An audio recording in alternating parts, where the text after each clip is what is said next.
जय हिंद साथियों, नमस्कार। कैसे हैं आप सभी। कल तक हम चतुर्थ श्रेणी जीके जो है वो बढ़ा उसकी खुशी मना रहे थे और इंतजार कर रहे थे कि आखिर पशु परीक्षर का जो है रिजल्ट आ जाए आ जाए आ जाए। और जैसे रिजल्ट आया खुशी तो आई, लेकिन जब उसको देखा और परखा तब आंखों में किसी ना किसी के आंसू भी थे, और इतने कि वो किसी को बता भी नहीं सकता। एक प्रक्रिया नॉर्मलाइजेशन के कारण, चाहे पिछली पटवार भर्ती हो, चाहे सब इंस्पेक्टर भर्ती हो, चाहे जूनियर अकाउंटेंट की भर्ती हो, या ये फिर पशु परीक्षक की भर्ती हो, जब पेपर बनाने वाला एक है तो फिर इतना अंतर कैसे आ सकता है कि कभी 10 नंबर बढ़ जाते हैं, कभी 10 नंबर घट जाते हैं।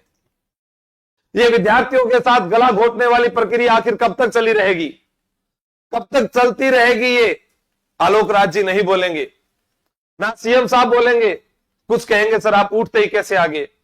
भाई साहब फोन को भर दिया है मैसेजों से। मैं कह रहा हूं आप टेलीग्राम पर जाकर देखें, आंसू जी के ट्रिक पर कितने विद्यार्थी रात में ही बढ़ गए उसके अंदर, और इतने मैसेज आ रखे हैं कि मैं मतलब कि वीडियो बनाने पर मजबूर हो गया। देखा मैंने कि इनके साथ सच में इतना बड़ा अन्याय हुआ है। आज मैं पहली पारी में पेपर देने जाता हूं, मुझे नहीं मालूम कि पेपर कैसा आएगा, लेकिन मेरे बाद जिसके अगली पारी में पेपर है या अगले दिन पेपर है, उसको तो मालूम चल जाता है कि परीक्षा का पैटर्न ये आ रहा है। और अंतिम पारी वाले को इतना फायदा क्यों? पहली पारी वालों ने क्या अन्याय किया था? कौन सा बेचारी गाय के बाटो मार के बाज, यहां कोई भी उनकी सुनेगा नहीं साहब। एक पेपर होना चाहिए, एक ही प्रक्रिया होनी चाहिए। आखिर नॉर्मलाइजेशन का नाम लेकर बोर्ड हर बार अपना पल्ला झाड़ लेता है। क्या ऐसा हो सकता है कि एक पारी के अंदर इतने योग्य विद्यार्थी भी मिल गए उनको और इतने कमजोर विद्यार्थी भी एक साथ मिल गए? आप देखिएगा इस पशु परीक्षर वाले रिजल्ट के अंदर, मैं आपको बता रहा हूं, एक पारी में पेपर तो इनसे होगा नहीं कभी। ये हमने एक अनुमानित मानना है कि अगर माना कि किसी के 115 नंबर थे तो पहली पारी वाले के तो 108 हो गए, दूसरी पारी वाले के 119 हो गए। क्यों भाई? सिर्फ एक ही दिन के अंदर इतना अंतर।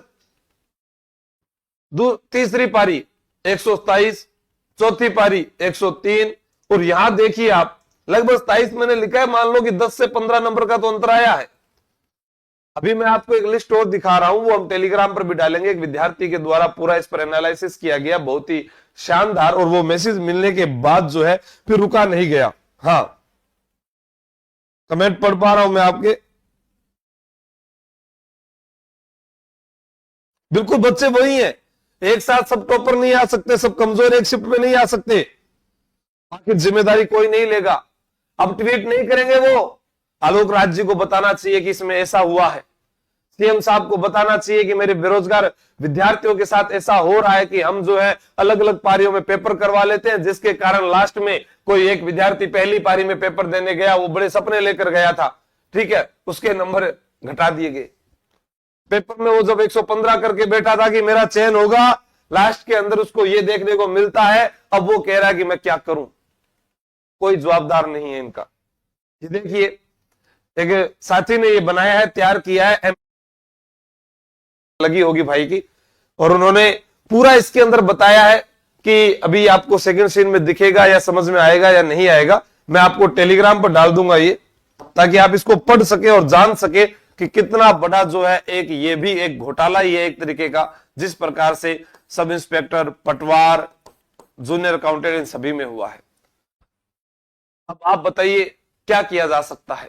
अब मैं थारी मांग उठाऊं कि हाँ, हम जो है इसकी मांग फिर से किसी बेरोजगार अध्यक्ष के सामने रखेंगे, फिर वो जाएंगे, लेकिन वो फिर से पल्ला झाड़ेंगे। वो बोर्ड कहेगा कि ये तो सुप्रीम कोर्ट का एक लीगल नियम है, सबको सामान्य कर दिया जाता है। हमारे पास कोई ऑप्शन नहीं है मेरे दोस्त। अब आपके पास ऑप्शन यही है कि जब तक 2 गुना के अंदर जो है आपके वेरिफिकेशन डॉक्यूमेंट के लिए बुलाए जाते हैं, तब तक आप जो है तैयार रहे। अभी ये नहीं पता चल रहा किसी को। हाँ, शुरू में किसी के नंबर अच्छे आ रखे हैं रैंक के अनुसार, तो उनका तो मान लीजिए चयन हो जाएगा, लेकिन आप ये मानिए कि हमें आगे की तैयारी जारी रखनी है, ठीक है। तो अब आप आगे की तैयारी के लिए जो है कहीं पर भी आप जुड़ सकते हैं, जहां आपका मन करे, चाहे राजस्थान पुलिस हो, चाहे वो हमारे पास में क्या बोलते हैं उसको चतुर्थ श्रेणी कर्मचारी की भर्ती हो। लेकिन हमेशा यही ध्यान रखें कि हमें जब तक फाइनल सिलेक्शन के अंदर सूची में नाम नहीं आ जाता तब तक जो है हमें आगे की तैयारी जारी रखनी है, वरना ये बोर्ड जो है वह हमें खुशी भी देगा, वह हमारे साथ अन्याय भी करेगा और हम बैठे बैठे सिर्फ तमाशा देखेंगे। नॉर्मलाइजेशन एक अभिशाप है, इसे बंद करना चाहिए। एक ही पेपर होना चाहिए, एक ही रिजल्ट निकलना चाहिए, इसकी मैं मांग करता हूं और बोर्ड की जो है कड़ी आलोचना करता हूं, सरकार की कड़ी आलोचना करता हूं कि उन्होंने विद्यार्थियों का जो है बहुत बड़ा हक मारा है। कुछ विद्यार्थियों खुश भी होंगे क्योंकि देखो उनका जो नंबर आया है वो तो यही कहेंगे सर बहुत अच्छा हुआ, और देखो जिनका नहीं हुआ है वो दुखी भी होंगे। ठीक है, अब आपको दुखी नहीं होना है, आगे बढ़ना है। आगे बढ़ने